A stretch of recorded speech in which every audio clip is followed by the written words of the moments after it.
Let's get real for a second. There are character names that quietly slide under the radar, and then there are names that make readers flinch before they've even finished the first page. Not because they're offensive, but because they scream, this author doesn't understand how names actually work. And as someone who's been editing manuscripts for over a decade, I can tell you a bad name is all it takes for readers to stop taking your book seriously. So today I'm going to walk you through the 9 character name mistakes that instantly make readers cringe and what you can do instead. The first mistake is you named your pure-hearted protagonist Angel. This is what I call the virtue billboard. Some other examples would be your romantic lead is Grace, or your wise mentor is called Sage. I get it, you want meaning from the name. This is name as subtitle is probably a better way to put it. It's the literary equivalent of saying, this is my character, please clap. And here's the problem with names like Hope or Justice. They feel too on the nose. They don't suggest meaning, they hammer it home. A much better move is to let the name be ordinary. Jennifer, Mike, Solomon, and let the characters' traits shine through their actions, not the label that you slapped on them. So instead, trust your writing. Don't spell it out in all caps for the reader. Mistake number 2 is what I call the apostrophe parade. Ah yes, this is the fantasy writer's favorite trap. You're creating a new world and suddenly every name looks like a typo. You have Kyl Tar with a Kyl apostrophe Tar, or Dareth, D apostrophe Areth, or Zephyros with an apostrophe in there. Here's the issue. Readers don't think, wow, how exotic. They think, how on earth do I pronounce this? Or worse, they'll probably just end up skimming past it. Apostrophes aren't magical dust. They're not shortcuts to sounding otherworldly. Even Tolkien, who made the trend famous, was a linguist. He had rules, structure, purpose. You want names that feel foreign? Study real languages, borrow rhythm, structure, and sounds. Don't just drop apostrophes and hope for the best. Mistake number 3 is the anagram facepalm. So you thought you were being clever. Your villain maybe is named Lived, devil backwards, or Alucard, Dracula backwards. But here's the issue.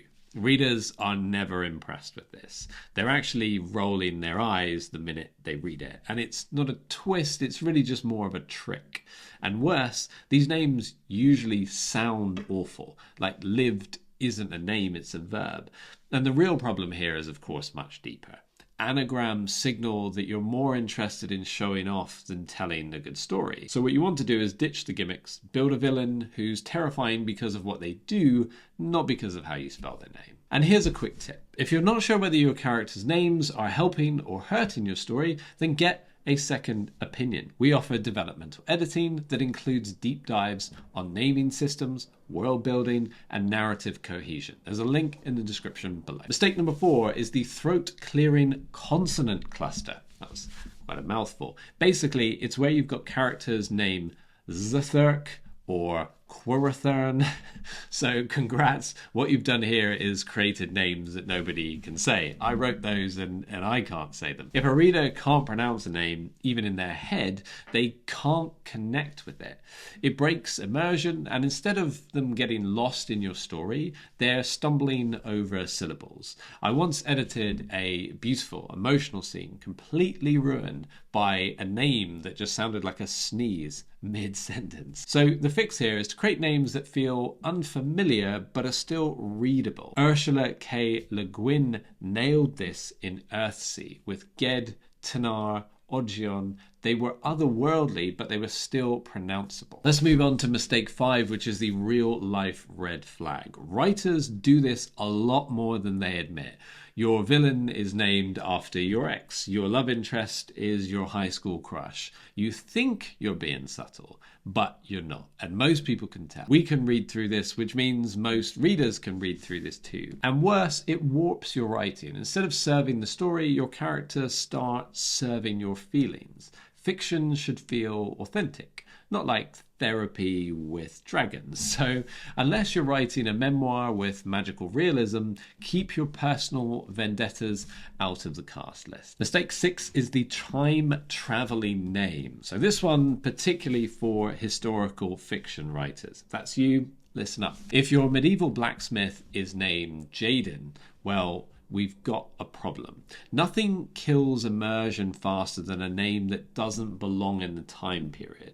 I once edited a Victorian romance where the heroine was named Brittany. All I could picture was a woman in a corset listening to Britney Spears. So the fix is research. Ultimately, there are incredible databases out there that show name popularity by year. I would use them because your readers will notice this. And if you put the research in, they will respect you for it. Mistake number 6 when it comes to names is the Unfiltered Comic-Con cast. So every character is named something wildly original, like Zix, Vera, Bricks, Coral, Thane, and it sounds really cool until you realize it's actually a little bit too much. When every name is special, then none of them are. It becomes noise. Readers can't track who's who. Great books balance the weird and the normal. Katniss stands out, but she's surrounded by Peter and Gale. So make your cast feel real. Some names, of course, should pop, but others need to blend. Mistake number 8 when it comes to cringy naming mistakes is the J name jam, as I like to call it. So this is where you didn't mean to do this, but now your cast maybe looks a little something like this. Jessica, Jake, Jordan, Jenna, James, Justin, and your reader is very confused. Why? Well, because when scanning the dialogue, readers use first letters quite often to track characters. If everyone's a J, then it's really hard for them to follow the scene. So the solution to this is open a document, list all of your characters' names. If 3 or more start with the same letter, then change some. It seems small, but it can have a big impact. Mistake number 9 is the Mary Sue megaphone. So some examples: Raven Nightshade, Storm Shadowheart, Scarlet Blood Moon, and you think, wow, these are edgy names. But to readers, what you're really doing is broadcasting one thing loud and clear. This is my wish fulfillment character. These names don't sound cool. They sound like rejected usernames from a vampire roleplay forum. Real people don't have names that match their destiny. Interesting characters come from contrast, not alignment. So name your fierce warrior Claire, name your nerdy Professor Rocky, let the character do the heavy lifting. In summary, character names are powerful. They signal tone, genre, time period, personality, but when they're too obvious, too strange, or too self-indulgent, well then it sends the wrong message. The good news is that names are fixable. A quick find and replace can clean up a lot more than you think. And if you're building a world from scratch, whether it's fantasy, sci-fi, or historical, we offer world-building consultations that cover naming systems, cultural alignment, and story consistency.